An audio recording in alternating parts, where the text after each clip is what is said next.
This is the first episode in a 4-part series about impact films, with filmmakers creating projects to bring awareness to a specific need or cause.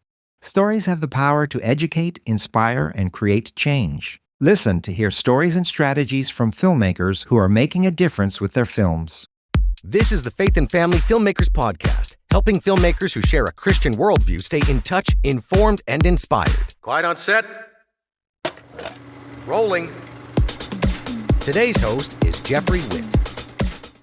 Hey there, welcome to the Faith and Family Filmmakers podcast. My name is Jeff, and we've got a special episode for you today. We're going to be talking about making an impact film and using it to create awareness about a cause or a need and how to do that. And our guest today is Erin Dooley. Hi, Erin. Hello, how are you? Good. Erin is a writer and director who tells stories with the themes of forgiveness, family, and faith, the good F words. Erin has produced a scripted comedy podcast, 2 feature films, numerous short films, 2 comedy web series, a collaborative web series, and 1 feature documentary. Erin and her projects have been featured in over 40 different media outlets. Newsweek featured Baked Goodies in A Guide of What to Watch, and Decider reviewed it as some of the internet's most well-done web content. Erin is also a speaker, traveling with her documentary, A Way to Forgiveness, giving talks about how to forgive.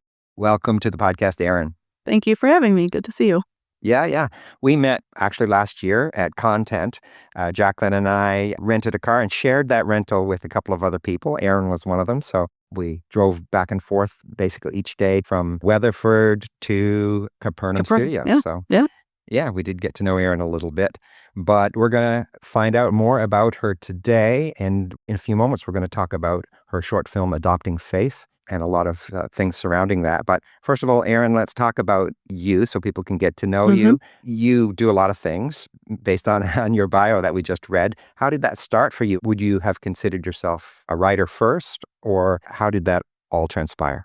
Yeah, it did start with writing. I mean, when I was a kid, I have a lot of siblings and cousins, and we would, with the video camera, do our little SNL sketches. And so I did like to be in front of the camera when I was young. But then as I got older, I was like, no, I'll just be the one to write the stories, and started writing. And then I just haven't stopped. I've been writing for probably 15, 20 years. And the first feature that I made is a Christian musical. And I, like a lot of people in the audience probably can relate, felt called by God to create something. And I audibly actually heard God on that one. I went for a run after I wrote it, and I was praying like, okay, God, what am I supposed to do with this now that I wrote it? And I heard a voice say, well, you're going to make it. And I actually stopped running, and I looked up and down the road to see who was talking to me, because I literally audibly heard it. Wow. And I was like, well, I'm not a director. Surely you have the wrong idea. And I felt a hand on my shoulder like, no, you can do this. So I was like, okay, Wow. I guess I got to do this. And so I did that. That was a very big undertaking. We had 20 different locations. It was an ensemble cast. There were a few children, and so, working with minors. So it was a big undertaking for my first project. But that pretty much started me on also producing my own projects, Right. because no one wants it to just sit in a hard drive, right? We all want to get our stories out there for people.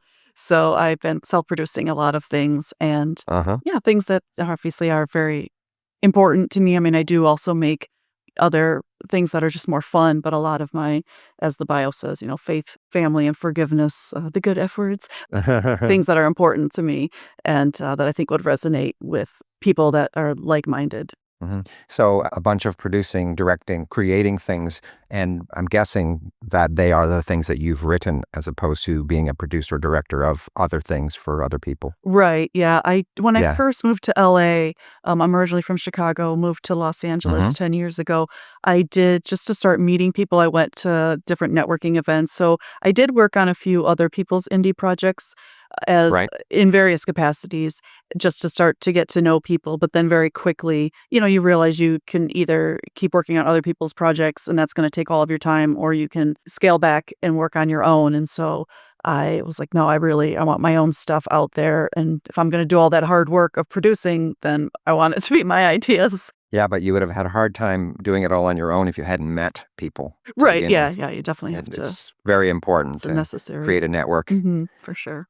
Cool. Yeah. So the musical was first. Can you tell us the name, or is it Yeah. something Yeah. you'd Yeah. like to share? It's called Broken and Beautiful, and because I had to license 23 songs that were quite popular, like on the radio at that time.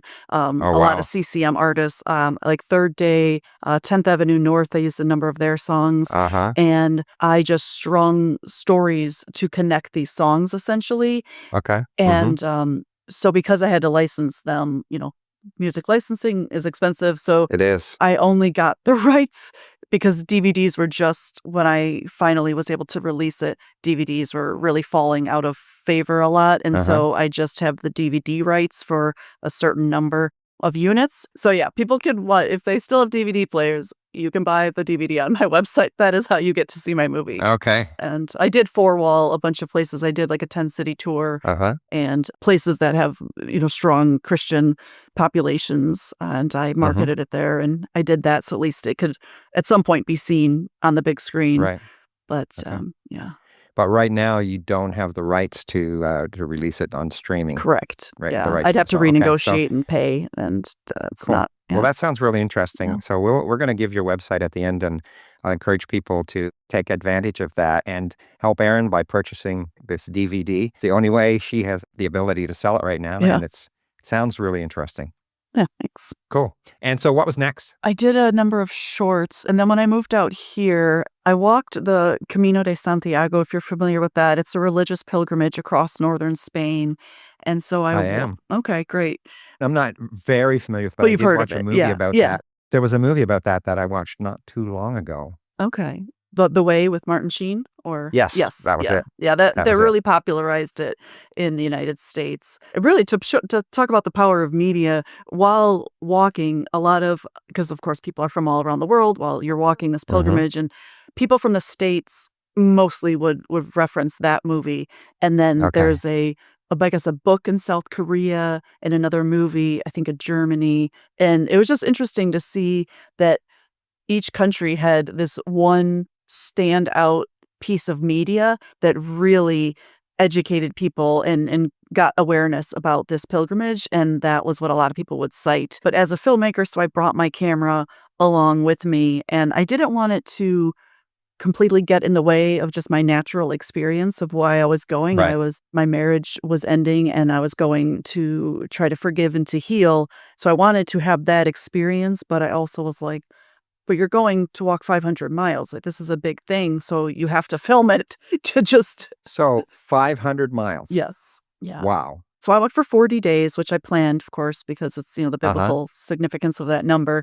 And I walked past. So the city is like not quite to the ocean. And after you've walked that far, you're like, let's just keep going and say I walked across an entire country instead of falling short. Right. So I joke between that and getting lost because I am directionally challenged. I round up to like 550 miles. Wow. But so yeah, I had my camera along the way, and I interviewed people that I met about their experiences of forgiveness or just their thoughts on forgiveness. And still wasn't sure, if I would make it into anything. And I thought at a minimum, it'll be like a video diary for myself. But then when I got home, I was rewatching it, and there was a gentleman from Spain. So he didn't know at first because of the language barrier what we were talking about. But then by the end, he was very against forgiving somebody in his life. And then at the end of the half-hour conversation, he said, well, it's interesting. I think I'm going to think about it. And even though that's a small pivot, I thought, well, again, the power of media, that just this conversation was opening his mind to the possibility to forgive. And so I decided to make it into a film. And so it's on Amazon, and I do tour and I give talks on forgiveness. So it's, again, kind of an impact film itself. Yeah. To spread the message of forgiveness. Yeah. So it's a documentary. Yes. And that's where that came from, from that pilgrimage. Yep. I wasn't aware of that. Yeah. So it's called A Way to Forgiveness because the pilgrimage is called The Way. And so it's a little play on words. Yeah. And it's on Amazon Prime. Yeah, that and Tubi, Roku, and a couple of other smaller platforms. And of course, DVDs. So if they are on the site to buy the other one, they can get a 2-package deal. There you go. Okay. Well, that sounds great. I'm going to take a look at that myself for sure. Great. Okay. So let's jump ahead and talk about adopting faith. Yes. This is your most recent project, and it's a special one. Yes. Tell us about it. Yes. Actually, I wrote it a few years ago while I was, again, listening to God's voice, feeling prompted this time to foster. And as I was discerning, at first I volunteered at a group home once a month. And then I was like, all right, I need to do more. So then I mentored a young lady who had aged out of the foster care system for a year. And I thought, well, yes, okay, I helped her, but I could have done more if I had a child like under my roof. And so in the end, I decided to get licensed to be a foster mom. And I fostered a teenager for 14 months. And she's actually in the movie, my former foster daughter. So I just have a big heart to help foster kids. There's almost 400,000 in the United States, children that need homes. And so I thought, well, let's use the gift of film, that I enjoy making films. I enjoy writing stories. So let's get this out there. And so I made the short film. It's about 15 minutes long. And it was interesting. I ended up asking the cast and crew, and I think 2/3 of us, and I didn't only cast people or hire people that had a connection to foster adoption, but in the end, 2/3 of us have someone in our family or, personal experience with foster care or adoption. So I thought that was, you just never know who's involved in that. And so I'm going to be utilizing this film to have events. So the first one will be in Los Angeles and inviting the local foster care organizations. So it'll be a fair. We'll show the film, and then all the organizations are going to have tables so that people can walk around and learn how they can help foster kids. Most people think, the only thing I can do is to foster. And that's not the case. Right. Like I just said, I mentored.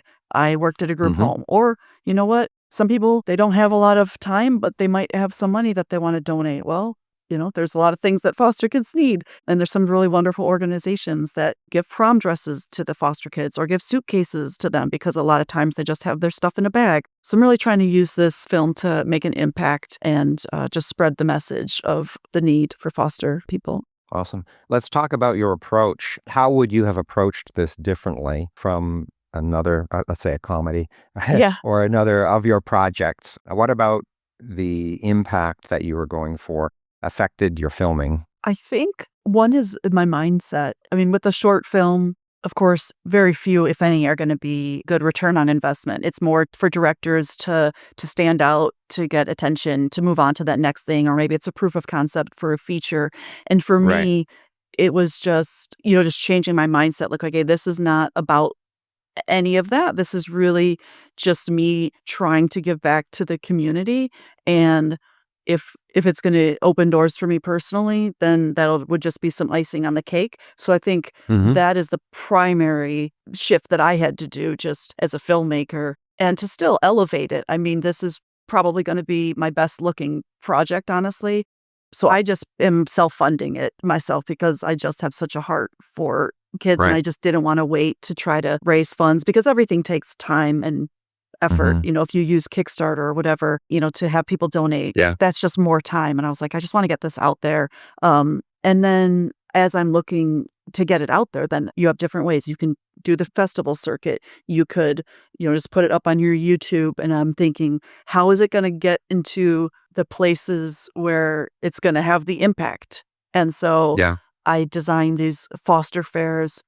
So part of what I've been doing while the editors have been editing is putting together this kit where I lay out everything that they're going to need so that people could host these fairs in their own cities and utilize it and just make this film available to people to do that. And so that was also, just an additional piece that you wouldn't normally do. That's not part of a film, but when you do films that are these impact films, some people make a study guide to have discussions or things like that. So it was just another thing that I had to create and artwork to promote this fair. And as I'm sending out press releases now, it's interesting to think, okay, which am I stressing more, like the availability of it and inviting them to this specific fair, or also trying to get out the idea that I would like other people to host these in their cities again. And so that makes it interesting to have slightly nuanced language in the marketing piece of it. So there's a few points that are, they're different about what the focus is. Because anytime you make a film, it's helpful to start with, well, where's this going to end up? What is my goal? Yeah. Is this going to be absolutely. on streaming? Am I going to 4-wall places? What am I going to do with it in the end? Take your media mountain with Content Christian Media Conference. Join hundreds of filmmakers, actors, screenwriters, podcasters, and authors on September 22nd to 26th at the 40-acre Christian Film Studio, Capernaum Studios in Poolville, Texas. New this year, hands-on training in acting, writing, cinematography, editing, AI, VFX, and more. Grow in your craft with over 45 workshops. Also new this year, a full-day networking event specifically designed to help you make meaningful connections, grow your community, and build your team. Christian Media Conference has a 5-star rating. Go to christianmediaconference.com and discover the long list of world-class speakers, workshops, boot camps, and more. That's christianmediaconference.com. Yeah, and with a specific mission and goal and purpose for impact from this film, I mean, that would have started right at the writing stage because that was the whole purpose. Yeah, and even when I was writing to go off of that, when I wrote it, I had not yet fostered. Oh. So then when I reread it, I had been, helping foster kids, but I hadn't had a child in my home yet. And so then I reread it and changed a few things. And then I had a friend who I met through fostering. She did adopt her daughter out of foster care. And so I said, can you please read this? I don't want it to be schmaltzy. I don't want it to be all of that. I want it to be real and not scare people off, but I want it to really show the experience. And so she read it and she was like, yeah, this is accurate. And one of the foster organizations read it and thought it was an accurate portrayal of what can happen. Yeah, I just want to be honest with this experience. Yeah. Well, this whole foster fair, I believe that's the word you used. This whole concept is really cool. I have been aware of this type of impact films. I know, for example, Tyler Sansom has been producing films, and the way their church, because their films are produced as a part of their church, does follow up and outreach to specific groups that the film is related to. I know the last film they produced, which is just recently, it's not out yet, will actually be used to support families with autism. And they will go, based on what they did with their previous film, they will spend a lot of effort and time using it to help create a support system for those families. So it sounds like a very similar thing to what you're doing in not just creating it and hoping that it's helpful, but actually creating the events that will help move it forward and create awareness for it. Yeah, just trying to build as much of a structure and a blueprint, probably rather, for people, to take it and run with it. Because I have done some of this to a lesser extent even with my comedy podcast. I linked up with young adult groups to say, listen, you can listen to the episode, you can share it, and then here's a study guide so that you guys can have some fruitful discussions about it. And so I do like that idea of having it just more than passive entertainment for people, that it's really to see how they can integrate it into their lives with a number of the projects that I've done, definitely with, the forgiveness one that I'm going out and I'm giving talks and I'm engaging with people and people reach out to me and say how it has helped. And that's also, besides having that impact, it's just nice as a creator to know that you can see it more directly that, oh, this really is something that is influencing people. And you don't always get that except if you're just like at a premiere and then you're sitting in a room full of people reacting, to seeing your film on the big screen. Well, it's a whole mission on its own. Kind of separate, obviously tied, but separate from making the film. What you're doing with it after the fact is quite a venture. So and there's so many different pockets of different stories that need to be told, and as people might be creating something, they'll say write what you know, and I do have foster kids in other scripts that I've written, but it wouldn't lend itself to something like this. But just as people are creating their own things, to think about, oh, is this something that could be done in this way? And I did reach out to some organizations to try to see if they would sponsor it, and that didn't work out, but they're still willing to help promote it and to help spread the word to make it available. That can be very helpful. So that's great. It's all like money, they don't want to front the money, but they're happy to help once it's already been created, which I get. Yeah. So tell us what advice you would have for others who may have a missional project in mind, something that's dear to their heart, that they have the ability to create a film, short film, whatever the case may be for. What advice or tips might you give them or inspiration for others who might want to do what you're doing? Yeah. Well, definitely, we'd start with what you are already doing. Don't just think of something because you want to necessarily make something that makes an impact, like something that really is close to your heart, if you already do volunteer somewhere, because it is a lot more work. It's additional work. And so if you already have connections, like here locally, I have connections with some foster care organizations because I volunteered for them already. So that is already helpful. So definitely doing something that's going to be impactful to yourself and starting early, laying the groundwork as you're starting to create. So I already had let my former social worker, she already knew before we filmed. I was like, hey, I've got this project. And once we have this is what I'm going to be doing. And I'd love your agency to be part of this. And she already knows what's going to happen, that I'm going to be asking her something in a few months. So, laying some groundwork ahead of time and, as much buy-in as you can get. And you're not asking for something. You're asking to help people, which should be an easy yes for them than to say, oh, yes, you're making this that will help me. Yes. How can I utilize it? And tell me more. I'm guessing the earlier you bring organizations into the picture, the better. Yeah. As opposed to creating the film first and then approaching them and saying, here's something you can use, or would you agree? It's a little tricky because people, they do want to see, they can't read a script and then visualize it, right? If they're not in it. Right. So they really did, like the one, it's a national organization that I'm not sure how they're going to be involved yet, so I don't want to put the cart before the horse by saying but sure. I've been in contact with them, and so I feel like something is going to happen, but they still, even though it's ready, they're like, but we still need to see the final thing to know, because they don't know me from anyone. So, I could have these grand ideas, and it could look terrible, and it could actually even have something that doesn't 100% align with our mission. And maybe big organizations, nonprofits, they have to be careful. So I get it. Yes, of course. Yeah. So it may take longer, I think, is what people should be prepared for, that it may be baby steps and just that continual communication, and to be prepared for that, to say, this is what's going to happen. I'd love for you to be a part. What would be the next step on your end? And to be ready for it to maybe take some time. But as long as you're on their radar, then when you come back around, you've already planted some seed. Yeah. And I'm guessing that it is something you have to be prepared for, commitment of time beyond the film. This whole organizing of these foster fairs, in some cases, someone else hopefully might have a team of people to work on that type of thing.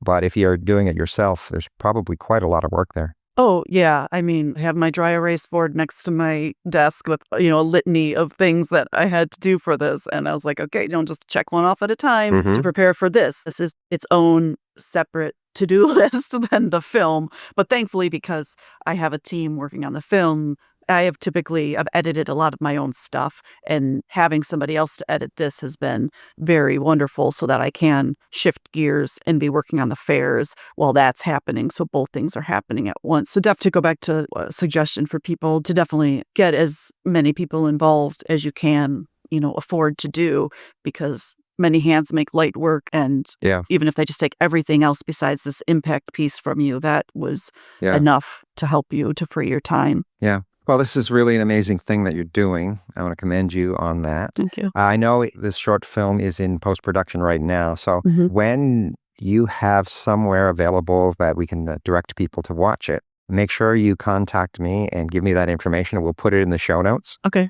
Depending when this particular episode is published, they may or may not be able to go watch it right away, but it's possible. Please, if you're listening, take a look at the show notes, and we'll have the information there as soon as we get it. Yes. So you can watch this film. And also tell us your website where they can get your musical and I believe your documentary as well, right? If they want to get it on DVD. Yeah. And the trailer is available for Adopting Faith. So that for sure, whenever this comes out, people can watch the trailer. So that's great. Okay. I'll send that link. But my website's kind of long. My company is Dash Entertainment. So it's dash and then an actual dash, a hyphen, entertainment.com. Weebly, because it's the free, Weebly.com. I'll send it. Okay. Definitely go in the show notes and just click it because it's long. Or if you just Google my name, Okay. Erin Dooley Dash, then it should pop up as well. And it has, all of my film projects there that are available. Cool. So the word dash, then T. hyphen entertainment Yes. at Weebly.com. Yes. Good. Now, just before we go, you mentioned your podcast as well and how you also connected with young adult groups and created a study guide. I believe that's the word you used. So tell us a little bit about that. Yeah, it's called Confessions of a Catholic Single. So it is a comedy about dating in today's world while maintaining your faith. And the main character lives in Vegas, the worst place for a Christian to live. It's a scripted comedy podcast, like an old-time radio show. And so there's 2 seasons. Like an audio drama. And we're working on the 3rd season right now. We're just in the brainstorming sessions right now. But it's on Spotify, Podbean, wherever people listen. When I first started it, I actually didn't listen to a lot of podcasts. And if it wasn't on YouTube, I didn't watch it. And so I made sure that all of these episodes are also on YouTube. There's nothing visual. There's just pictures. And so then I have a question guide for if people want to use it with a group of people. So that's also on my website. Awesome. Well, Erin, it's been great talking with you. And it's been great to talk about making films of impact. And your cause, of course, is very, very important. And also just talking about how other filmmakers, giving them ideas of how they can make an impact as well, especially if they have a mission towards something that's on their heart. Yes. And so I really thank you for sharing that with us today. Anything you'd like to add or any final words before we go? No, just people keep making great films and think about also, if they want to be involved with foster care, there's lots of ways they can help children. And there's almost 400,000 children that need help in the United States. So my website also has resources for different ways people can get involved. So, and we will definitely put all of those links in the show notes. If you want to find them and you just don't remember them from what you heard a few moments ago, check out the show notes and take a look at Erin's resources. Thank you so much. It's great talking with you today. Yep. Thanks so much for having me. Thanks for listening to the Faith and Family Filmmakers podcast. If you've been enjoying this podcast, take a moment to follow or subscribe on your favorite podcast player so you don't miss an episode. And if you'd like to support the production of this podcast, you can leave a tip at faffpodcast.com/support. Bringing filmmakers together for faith and family.